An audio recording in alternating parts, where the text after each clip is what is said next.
हमारे एचएस रावत जी का स्टेज पर स्वागत करते हैं। जोरदार तालियों के साथ स्वागत कीजिए हमारे एचएस रावत। संबोधन आपको अपने ज्ञान वर्षा से संबोधित करेंगे। अच्छा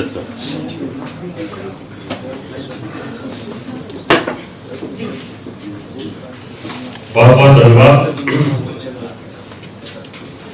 आज की वर्कशॉप के लेक्चरर अश्विनी गौतम जी ऑर्गेनाइजर भी हैं और उनके साथ में उनकी पूरी टीम और महाकाल ज्योतिष संस्थान की सभी टीम, सभी मेंबर लोग और यहाँ उपस्थित सभी अंक ज्योतिष सीखने वाले सभी विद्वान बंधुओं, यहाँ पर उपस्थित हमारे साथ मुख्य अतिथि गुरु माउसा जी, गोपाल राजू जी, स्वामी ध्यान रैस जी और अनीता जी।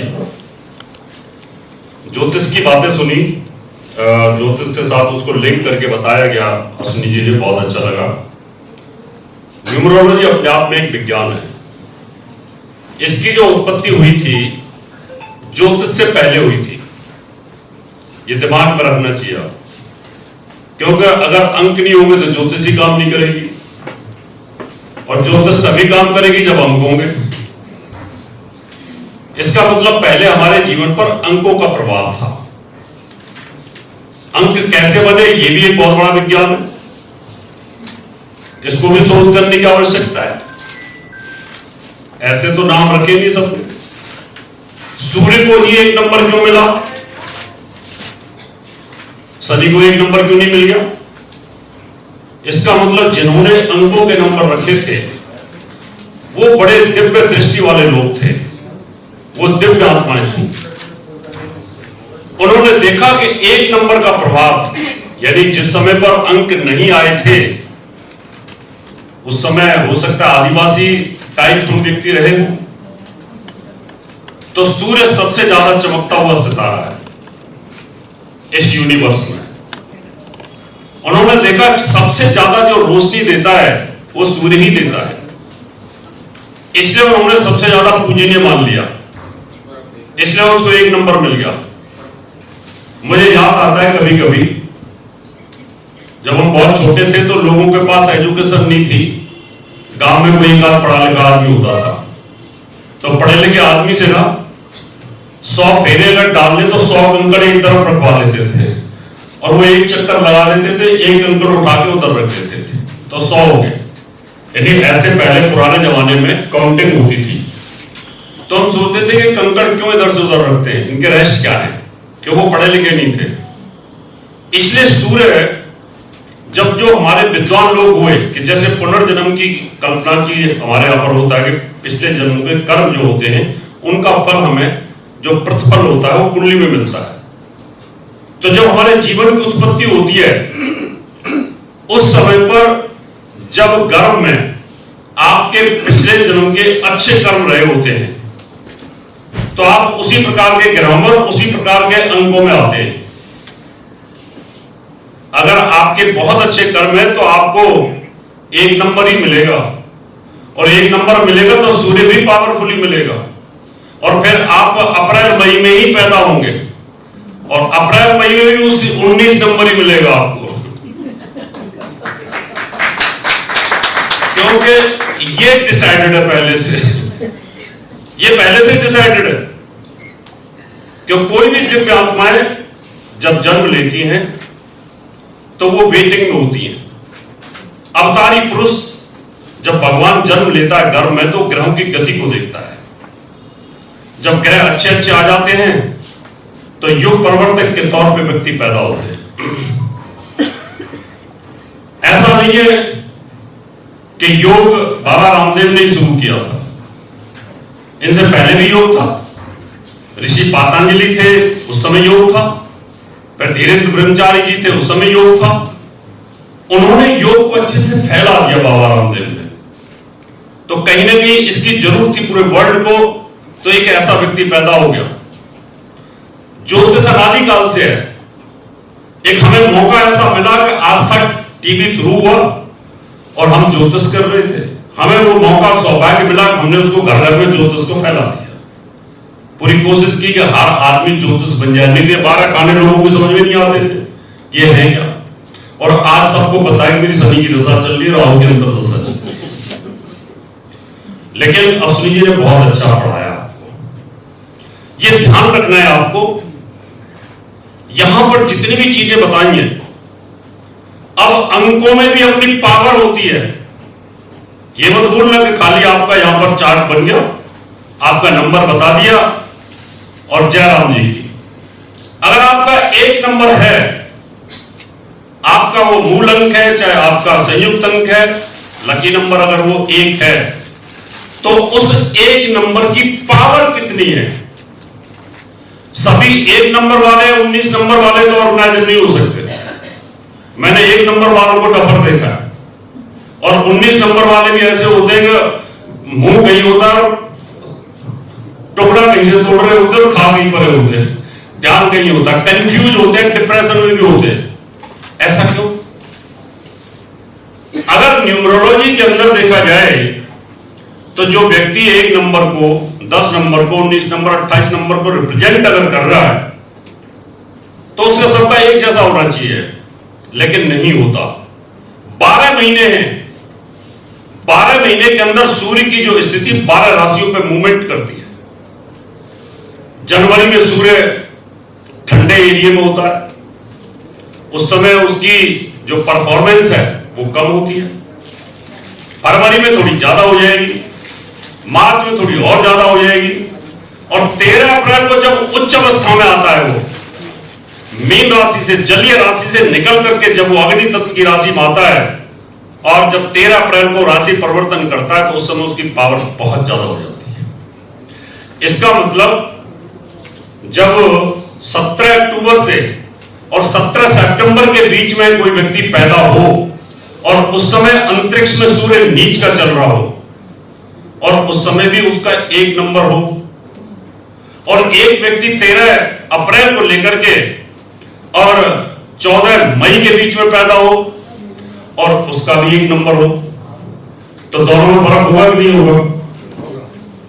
होगा फर्क। उसकी जितनी भी आप कैलकुलेशन करेंगे, आप न्यूमरोलॉजी करते वक्त इस बात को ध्यान में रखेंगे, क्योंकि जैसे कि अश्विनी जी ने कहा कि साइकोलॉजी का विषय है न्यूमरोलॉजी, साइकोलॉजी के साथ साथ कैलकुलेशन का विषय भी है।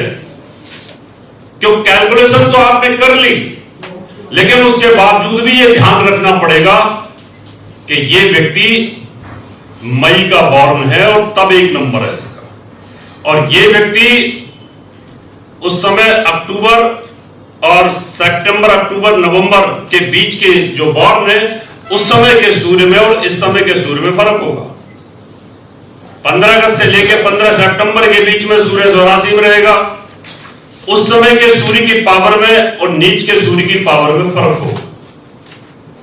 इसलिए आपको यह बताना है कि आपका लकी नंबर 1 या मूल अंक 1 आपका वो कितना पावर है, उसकी पावर कितनी है, उस हिसाब से आपको आप बता सकते हैं कि इतनी ऊंचाई को छुएगा। अभी मेरी डेट ऑफ बर्थ का कैलकुलेशन किया, थोड़ा विश्लेषण भी किया उसने जी ने। 19 नंबर, 19 में तो बहुत पैदा हुए होंगे, ऐसा नहीं कि सभी लोग इतने अच्छे ऑर्गेनाइजर हैं, क्योंकि जिनके 19 नंबर 6 महीने जब सूर्य ठंडे अवस्था की तरफ होता है, उस समय रहेगा, उस समय की सूर्य की पावर में और जो गर्म टाइम पर रहेगा उस समय की पावर में बड़ा फर्क आ जाएगा। या वो अपनी मित्र राशियों पे मूवमेंट करेगा, सम राशियों पे मूवमेंट करेगा, स्वराशि में मूवमेंट करेगा, उच्च अवस्था में मूवमेंट करेगा। तो ये जो चार्ट यहां पर आपको सिखाए गए, जो कैलकुलेशन सिखाई गई है, इनमें फिर आप बहुत अच्छी आगे की प्रेडिक्शन कर सकते हो कि ये जो कुंडली, ये जो मैंने बर्थ चार्ट बनाया है यहां पर कालपुरुष का, उसके अनुरूप आपका ये नंबर बनता है, आपके ये कॉम्बिनेशन बनता है, आपका 2-8 का कॉम्बिनेशन बनता है, या 1-9 का कॉम्बिनेशन बनता है, या 1 का ही है, तो उसको आप प्रेडिक्ट करिए। क्योंकि न्यूमरोलॉजी भी बहुत अच्छा काम करता है। अभी पीछे मैंने सुना कि आचार्य लगाएं कि ना लगाएं, डॉक्टर लगाएं कि ना लगाएं, नाम के आगे कुछ लगाएं कि ना लगाएं, उससे क्या फर्क पड़ता है? वैसे तो ये डिग्रियां हैं, लगाना बिना मतलब के इलीगल है। अगर आपने आचार नहीं किया और आचार लगाएं तो आपको तकलीफ होगी, क्योंकि कोई भी आपके ऊपर केस रजिस्टर कर देगा कि भाई आप आचार लगा रहे हैं। 10वीं फेल, उसको डॉक्टर की भी डिग्री मिली हुई है। 10वीं फेल है लोग, 5वीं फेल, और अब तो ऑर्गेनाइजर जो है ना वो भी बांट रहे, काली टोपी और काली ड्रेस भूत बना करके लोग क्या डॉक्टर बन गए। अब उनसे पूछो तुम बने किस चीज के डॉक्टर हैं, उनको खुद नहीं पता होता कि डॉक्टर की डिग्री का मतलब क्या होता है। लेकिन अगर आप क्वालिफाइड हैं और आपने ये विद्या ले रखी है, आप उस मुकाम को हासिल कर सके हो, तो फिर आपको लगाना चाहिए। उसकी एक इज्जत और रेपुटेशन होती है। अगर आपने अपने सामने आचार्य लगा लिया और फिर आप एयरपोर्ट पे जाइए, आप लिखवाइए आचार्य एच.एस. रावत, ऐसे देखती है एकदम, जो काउंटर में बैठी होगी है, आचार्य, हमने तिलक भी लगा रखा हो तो साथ में, अच्छा आइए, लाइन से हटा करके वीआईपी लाइन में ले जा करके और सीधा सिक्योरिटी चेक से निकाल देते हैं। उसका फर्क है तिलक का और आचार्य का आपकी डिग्री लगाने का फर्क पड़ता है। आप बहुत काबिल हैं, बड़े क्वालिफाइड हैं और बहुत टॉप की आप न्यूमरोलॉजी भी करते हैं और आपने नाम लगा रखा है लालू प्रसाद या रावणी देवी, चुन्नू मुन्नू, तो आपकी जो ज्ञान है ना वो सब धूमिल हो जाएगा।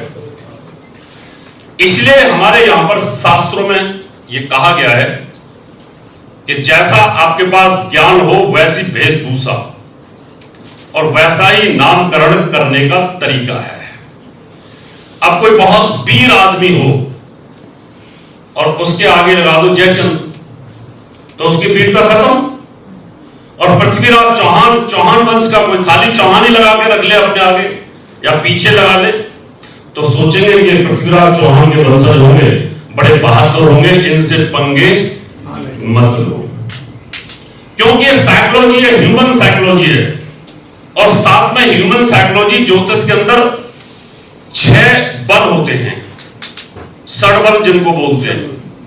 उनके अंदर एक होता है नैसर्गिक बल, कि आदमी जब किसी से लड़ता है, झगड़ता है, तो अपने बल को नापता है कि मैं इससे लड़ूं कि ना लड़ूं।